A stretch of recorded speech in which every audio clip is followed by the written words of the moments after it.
For one, what have you learned, right, since retiring that has propelled you in a positive way in your businesses? And what do you still want to learn that you haven't either fully grasped or haven't even gotten a chance? I would say that you need to do something that... So what's your goal, like business-wise, if you have any business goals with the farm? Or is it just... I would say the biggest thing I want to accomplish is being able to sell my own line. If NIL was around when you were in college, how well do you think you would have done? I think I would have done well because I know my... So how does the competitive mindset translate from sports into business? I want to be the best at what I'm doing. So I would say... But how would, like, say, an athlete, if they wanted to start their own foundation, what would be some of like the basics that they should like? LegalZoom, and I would say you definitely need to have... What's going on, everyone? Welcome to another edition of the Athlete's Wisdom Podcast. I'm your host and creator, Alexander Turner. And on this podcast, you already know we talk about everything business, financial literacy, branding, and marketing. So you're able to build your business, grow it in and outside of the game, all right?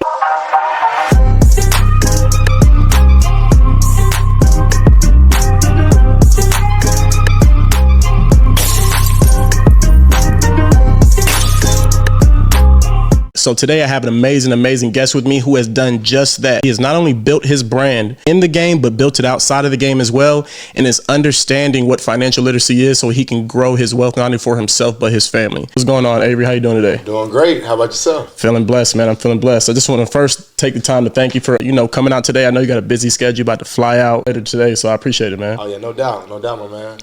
So before we really delve into anything, for the people who are not familiar with you, can you just kind of give a quick gist of who you are, kind of like how you got into the game and even where you are now, financial literacy and business wise? So from Milan, Tennessee, It's like a small town, like 8,000 people. Dang. So yeah, it's not a lot going on there. It's very rural in between Memphis and Nashville. So I always had a passion and desire. I was like, hey, somehow I'm going to do some great things. And I put it in my mind that I was going pro in the 5th grade. And I just started, really working hard from that point and had it in my head, I'm going to the league. And just kind of molded my game and worked at it every day of the week, turned myself into what I am today. But, it was just a big, small town, but I just had a passion to do great things.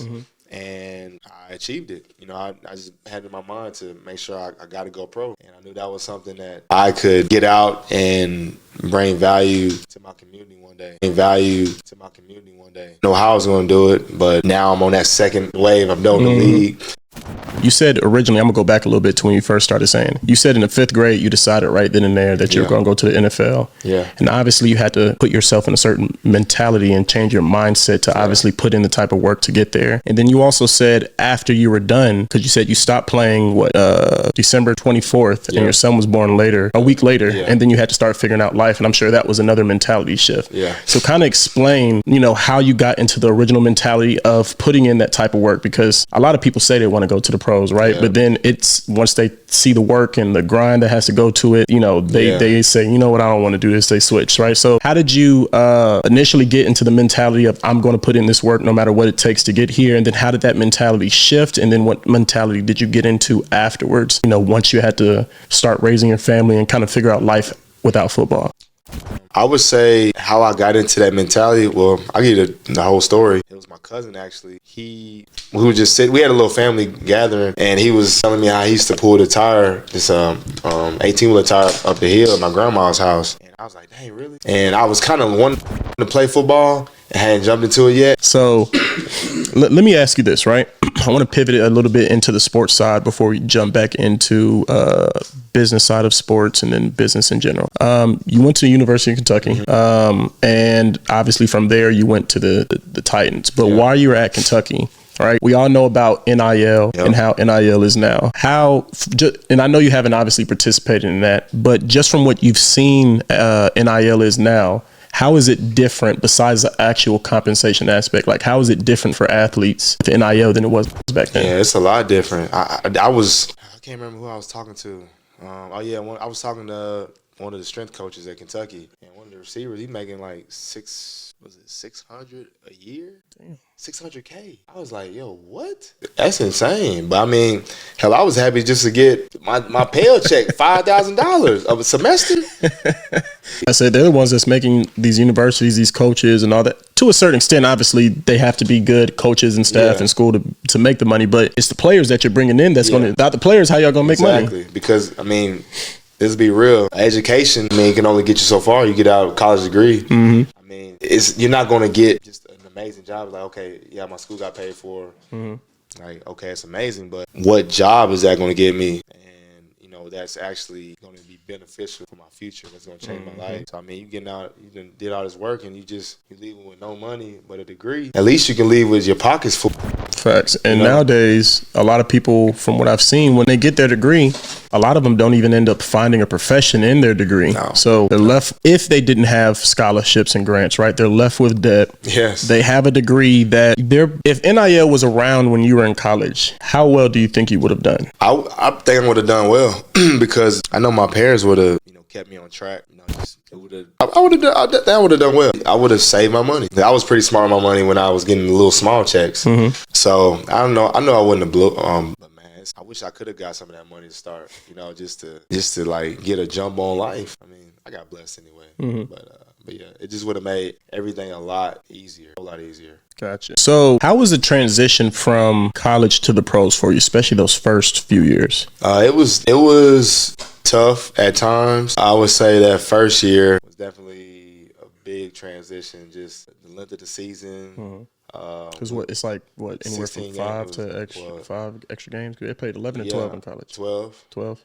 Yeah, 12 games. So you got. It was 16 back then. So now it's 17. But yeah, you got preseason too. Yeah, they my preseason games. I didn't even think about that. Yeah. So yeah, it's a grind. Like that whole business side of football. I walked into my rookie year thinking that everybody was my friend. Mm-hmm. And it ain't like that. You trying to take people's spots. Coaches, they trying to keep their jobs. Mm-hmm. So it's definitely a straight business. So kind of touch on the business aspect, because we always hear, slightly the business aspect when obviously people get traded and, you have people like Stephen A or stuff like saying that's the business, but we don't hear it from the athletes. So kind of discuss the business side of things that people might not really know about. Well, it's about the money. And if they have, if they can save dollars, you heard on TV a cap casualty. So if the team can save dollars, have somebody cheaper, playing maybe not as good but almost as good, they're gonna get rid of you. And they're looking for younger, cheaper guys, and that's just the name of the game. The running back market right now says that wholeheartedly. Yeah, well, I think all the markets they trying to get everybody as cheap as possible. Let me ask you this first, Ashley. From the time you've been able to play in the league, right? Who were your favorite? Because I feel like as athletes, we're all competitors, right? Yeah. And we all like to compete. We all like to see who's better overall and obviously in certain situations. So who was some of your favorite people to compete against? To compete against, like on my team or like you said? We'll do both, on your team and on opposing teams.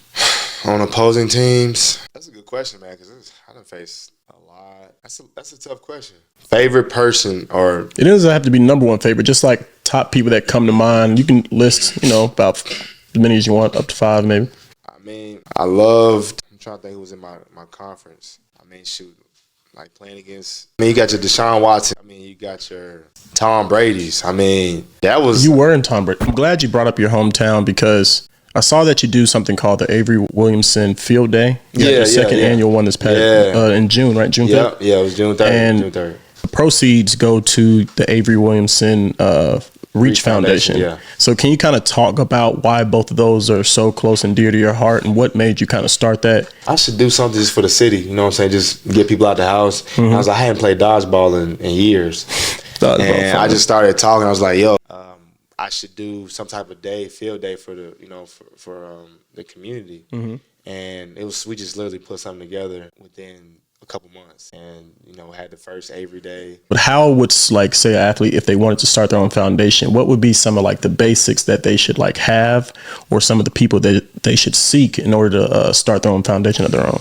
Well, I actually did mine on LegalZoom. So, for real? Yeah. Oh, yeah. That's simple. LegalZoom, and I would say You definitely need to. And where can they find you if they want to, follow you, connect with you, ask any questions? A Williamson 54 on Instagram and Twitter.